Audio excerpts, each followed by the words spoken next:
नमस्कार साथियों, स्वागत है आप सभी का। आज हम बात कर रहे हैं क्लास 11th को लेके, अपना हिंदी कंपलसरी या अपन हिंदी कोर जिसको कह सकते हैं, दोनों ही सेम है। ठीक है, चैप्टर नंबर 2 को लेके अपन बात करेंगे। मियां नसरुद्दीन इसका जो है वो नाम रहेगा पाठ का, और इसकी लेखिका जो है वो रहेगी कृष्णा सोबती। कृष्णा सोबती का अपन ने परिचय कर लिया है पहले से, पाठ परिचय अपना हो चुका है। हिंदी अनिवार्य अपनी ये पुस्तक रहेगी, हिंदी अनिवार्य। इसके अलावा मैं बात करूं तो यहाँ पर अपनी जो पुस्तक रहती है, इस पुस्तक का नाम जो रहेगा वो रहेगा आरोह है भाग 1। 11वीं की अपनी पुस्तिका है, आरोह है भाग 1, चैप्टर नंबर 2। पाठ का नाम है मियां नसरुद्दीन, जो अलग अलग प्रकार की रोटियां वगैरह बनाते हैं। चलिए देखिए, सबसे पहले मैं बात करूं, मियां नसरुद्दीन एक शब्द चित्र है। शब्द चित्र देखिए क्या होता है। शब्द चित्र का मतलब होता है शब्दों के माध्यम से किसी चित्र का निर्माण जब हो जाए, शब्दों के माध्यम से, यानी ऐसे नहीं कि कोई आर्ट अपने को बनाना है, जैसे कोई फोटो वगैरह बनानी है, तो इस तरह से अपने को नहीं करना है। अपने का शब्द चित्र का मतलब होता है शब्दों के माध्यम से किसी के व्यक्तित्व को उभारा जब जाए, किसी के कैरेक्टर को जब उभारा जाए, तो वो कहलाता है शब्द चित्र। तो शब्द चित्र है जो कि हम हशमत, कृष्णा सोबती का एक काव्य संग्रह है जिसका नाम है हम हशमत। हशमत जो शब्द आया है वो कृष्णा सोबती ने अपने स्वयं के लिए काम में लिया है। चलिए मैं आगे बात करूं तो इसमें देखिए, ये जो पाठ रहेगा इसमें खानदानी रोटी बनाने वाले जो अलग अलग प्रकार की रोटियां बना सकता है उसको कहते हैं नानबाई। मियां नसरुद्दीन नाम है उसका, के व्यक्तित्व और प्रकृति और मसीहाई जो अंदाज है उसको व्यक्त यहाँ पर किया गया है। मसीहाई जो ऐसा व्यक्ति जो काफ़ी पॉपुलर रहा है, काफ़ी जो है प्रसिद्धि उसको मिल चुकी है। ठीक है, मसीहा कहते हैं ना उसको, कि ईश्वरीय रूप में जो सामने है हमारे। चलिए आगे हम बात करें तो देखिए, भी अपनी रोटी पकाने की जो कला है उसको अनुभव की तालीम स्वीकार करते हैं कि वो क्या है, अनुभव से उसको हासिल हुआ है, अनुभव से वो चीज़ें जो है उन्होंने सीखी है, वो कला जो है उन्होंने अनुभव से सीखी है। आगे मैं बात करूँ तो देखिए, एक ऐसे कलाकार वो हैं जो अनेक प्रकार की रोटियों का निर्माण कर सकते हैं। उसके लिए वे अपने जो खानदानी महारत है और हुनर, जो उसकी जो कला है उसको तवज्जो देते हैं, मुख्य रूप से उसी को बताते हैं कि रोटियां बनाने की जो कला है वो उसने, उसकी खानदानी है भाई, खानदान से मतलब वो शुरू से उसके दादा परदादा है वो भी अलग अलग प्रकार की रोटियां जो बना सकते थे, और वही हुनर जो है इसके हाथ भी लग गया है, वो भी अलग अलग प्रकार की रोटियां बना सकते हैं। और वो एक ऐसे इंसान का प्रतिनिधित्व यहाँ पर करते हैं जो अपने पैसे को ही किसका दर्जा देते हैं, कला का दर्जा यहाँ पर देते हैं। ठीक है, ये तो पाठ का थोड़ा सा मोटा मोटा रूप हो गया। अभी अपन इसको जो है थोड़ा सा इसके जो सारांश है उसको थोड़ा विस्तार पूर्वक यहाँ पर समझने का प्रयास हम करते हैं। तो देखिए, लेखिका एक दिन क्या करती है, एक मटिया महल नाम का जो स्थान है उसकी ओर जाती है, और वहाँ पर एक मामूली सी दुकान जो है उसको उस पर आटे के ढेर को देखकर उसके कदम जो है वो ठिठकते हैं। कदम ठिठकने का मतलब है वो वहाँ पर रुकती है, उसको जाकर देखती है कि ये क्या हो रहा है यहाँ पे। और जब पूछा तो पता चला, भाई पूछा आसपास से तो पता चला कि ये नानबाई जो अलग अलग प्रकार की अनेक किस्म की रोटियां बना सकते हैं, उसके मसीहा, तो नानबाई के मसीहा मियां नसरुद्दीन की दुकान है। तो मियां नसरुद्दीन को मसीहा क्यों कहा गया है, क्योंकि वो क्या कर सकते हैं, अलग अलग प्रकार की रोटियां जो है वो बना सकते हैं। और यहाँ पर देखिए, मियाँ मशहूर थे किसके लिए, 56 किस्म की रोटियां बनाने के लिए। वेरी वेरी मोस्ट इंपॉर्टेंट चीज़ है कि मियाँ नसरुद्दीन जो है वो कितने किस्म की रोटियां बना सकते थे, तो 56 किस्म की। आगे देखिएगा कि लेखिका के द्वारा नसरुद्दीन से जब पूछताछ करने पर उन्हें अखबार नवीश समझा गया। लेखिका के द्वारा नसरुद्दीन से पूछताछ की गई तो नसरुद्दीन को लगा कि भाई ये कोई अखबार नवीश का मतलब होता है पत्रकार, अखबार नवीस का मतलब क्या होता है, पत्रकार। उसको लगा कि ये कोई पत्रकार तो नहीं है ना, और पत्रकारों से मियाँ साहब को काफ़ी ज़्यादा नफरत है।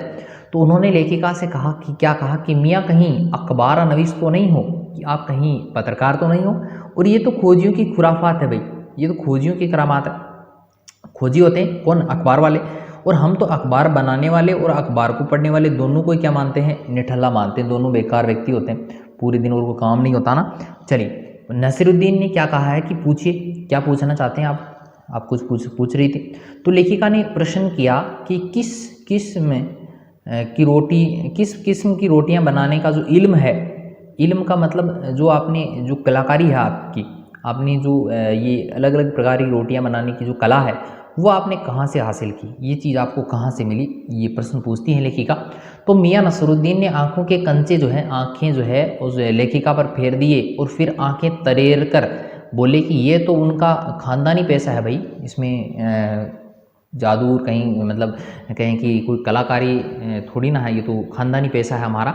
उन्होंने इसे अपने वालिद, वालिद का मतलब होता है पिता, वालिद किसे कहते हैं, पिता को कहते हैं। उस्ताद, उस्ताद कहते हैं गुरु को, उस्ताद कहते हैं गुरु को, से सीखा है। भाई अपने पिता ही उसके क्या रहे हैं, गुरु रहे हैं, उस्ताद रहे हैं, उन्हीं से इन्होंने सीखा है और उन्हीं के स्थान पर अभी ये काम वर्तमान में कर भी रहे हैं। आगे देखिएगा कि उनके वालिद के बारे में पूछने पर ये बोले, क्या बोले कि उनके वालिद साहिब, वालिद की नाम क्या है, मियाँ बरकत शाही नानबाई। नानबाई ये शब्द इसलिए लगाते हैं क्योंकि इनके पिता भी जो है वो अलग अलग प्रकार की रोटियां बना सकते थे, और गढ़ैया वाले के नाम से। और इनके वालिद यानी दादा, देखो इनके वालिद साहब, उनके जो पिता हैं भाई, इनके जो पिता नाम मियाँ बरकत शाही नानबाई गढ़े वाले, और उनके वालिद, उनके यानी इनके वालिद, किनके, मियाँ बरकत शाही के वालिद यानी दादा साहिब नाम था आला नानबाई मियाँ कल्लन के नाम से मशहूर भी रहे हैं, उनका नाम काफ़ी पॉपुलर रहा है। और लेखिका ने मुझसे पूछा कि क्या उन्हें अपने वालिद की कोई नसीहत याद है, भाई कोई सलाह आपको दी हो, कोई ऐसा नुस्खा आपको बताया हो जो आपको याद हो। तो उन्होंने क्या उत्तर दिया कि नसीहत काहे की मियाँ, नसीहत काहे की रे, काम करने से आता है, नसीहतों से नहीं आता है। अर्थात हुनर जो होता है वो सच्ची लगन और मेहनत से ही आता है, नसीहतों से नहीं आता। ठीक है, चलिए आगे मैं बात करूं तो जैसे पढ़ाई में अलिफ से शुरू होकर आगे बढ़ा जाता है, आ से शुरू होकर फिर आगे बढ़ते हैं, या मैं बात करूं तो कच्ची है फिर पक्की होते हुए आप ऊंची जमातों में पहुंच जाते हैं, ऊंची कक्षाओं में आप जाते हैं। वैसे ही हुनर सीखने के लिए, अगर आपको हुनर सीखना है तो उससे जुड़े हुए जो छोटे छोटे काम होते हैं वो आपको स्वयं ही करने होते हैं, और छोटे काम से फिर बड़े कामों की तरफ आपको बढ़ना होता है। इस प्रकार आप जो है वो सीख सकते हैं। चलिए अगली बात जो रहेगी कि मियाँ ने अपनी बात स्पष्ट की और कहा कि उन्होंने भट्टी बनाने हैं, भट्टी में आंच देने, बर्तन धोने तक के छोटे छोटे काम अपने हाथ से करके रोटी बनाने का जो इल्म है, जो जादू है, मतलब जो कला है वो उसने सीखी है। और देखिएगा दुकान पर भी वे सीधे आकर नहीं जम बैठे थे, सीधे आके नहीं बैठ गए थे। दुकानदारी और ग्राहकी का सीधा अनुभव पाने के लिए उन्होंने जो है मुद्दत तक खोमचा भी लगाया है, बिल्कुल खोमचे का काम भी किया है पहले, उसके बाद में वो दुकान पर आकर बैठे हैं। उसके अनुसार तालीम की तालीम ही बड़ी चीज़ होती है। तो देखो तालीम की तालीम बड़ी होने का मतलब यहाँ पर रहेगा कि भाई आप अगर काम करते हैं तो काम आपको छोटे ढंग से आपको शुरू करना है, छोटी जगह से आपको शुरू करना है, फिर धीरे धीरे आपकी जो है वो उन्नति होती जाती है, क्योंकि आपके काम में जो है वो बरकत आती जाती है, आपका काम जो है बहुत बढ़िया ढंग से होने लगता है। और बढ़िया ढंग से जब होगा तो मतलब फिर आप जो है एक बड़े क्षेत्र में भी आप अच्छे ढंग से जो है वो काम कर सकते हैं। ठीक है, चलिए मैं आगे बात करूं। नसरुद्दीन का जो ख़ानदान है उसका परिचय वो किस प्रकार देते हैं कि ख़ानदान की बात आते ही मियाँ नसरुद्दीन के चेहरे पर जो है वो बड़प्पन की एक चमक आ जाती है, वो वास्तव में गर्व महसूस करता है, उसकी छाती गर्व से फूल उठती है। और मियाँ जो है वो ख़ानदान की बात किसी भी सूरत में नीचे नहीं रहना देना चाहते, ख़ानदान हमेशा वो ऊंचा रखना चाहते हैं। उन्होंने गर्व से लेखिका को बताया कि उनके बुजुर्ग बादशाह सलामत के खास नानबाई रहे हैं, बादशाह सलामत के खास खाना पकाने वालों में वो रहे हैं, रोटी बनाने वालों में वो रहे हैं। बादशाह सलामत के रहने पर उन बुजुर्गों ने ऐसी चीज़ बनाकर दिखलाई थी जो ना आग में पकती है और ना उसमें पानी लगता है, ऐसी चीज़ें भी बादशाह सलामत के लिए बनाई गई थी। ये बातें मियाँ नसरुद्दीन बताते हैं लेखिका को। तो बादशाह सलामत का नाम या फिर उस खास चीज़ का नाम मियाँ नसरुद्दीन सभी को बताना ज़रूरी नहीं समझते, शायद उन्हें खुद ही पता नहीं है, क्योंकि उनका नाम जो है कि कौन से बादशाह सलामत थे, कौन से बादशाह वो हुए हैं, तो उनका नाम बताना वो उचित नहीं समझते, और शायद उनको खुद को पता भी नहीं हो कि उनका नाम क्या था। तो लेकिन अपनी शान को ऊपर रखने के लिए वह अपने ख़ानदान पर घटित हुई कहावत कहा करते हैं। क्या कहा करते हैं कि ख़ानदानी जो नानबाई होता है ना, वो कुएं से भी रोटी को पका सकता है, कुएं से भी रोटी पकाकर ला सकता है। तो ये इनकी कहावत रही है, काफ़ी पुरानी कहावत है। वैसे बादशाह सलामत कौन थे, किनके पास में इनके दादा परदादाओं ने रोटियां वगैरह बनाए थे कि भी नहीं बनाए थे, वो कोई अनुमान नहीं है, क्योंकि जब बादशाह सलामत का नाम पूछा गया नसरुद्दीन से, या उनको पता नहीं होगा कि कोई भी बात यहाँ पर हो सकती है, तो इस प्रकार जो है वो बता देते हैं कि भाई जो है अपनी शान ऊपर रखने के लिए वो इस प्रकार की बात कहते हैं कि ख़ानदानी जो नानबाई होता है वो कुएं से भी रोटी पका सकता है। ठीक है। चलिए मैं आगे बात करूँ तो रोटी की किस्में जो है वो किस किस प्रकार की यहाँ पर होती हैं। तो लेखिका ने देखो भट्टी पर पकने वाली रोटियों की किस्में जानने की इच्छा प्रकट की है और इस पर एक अजीब सी खीज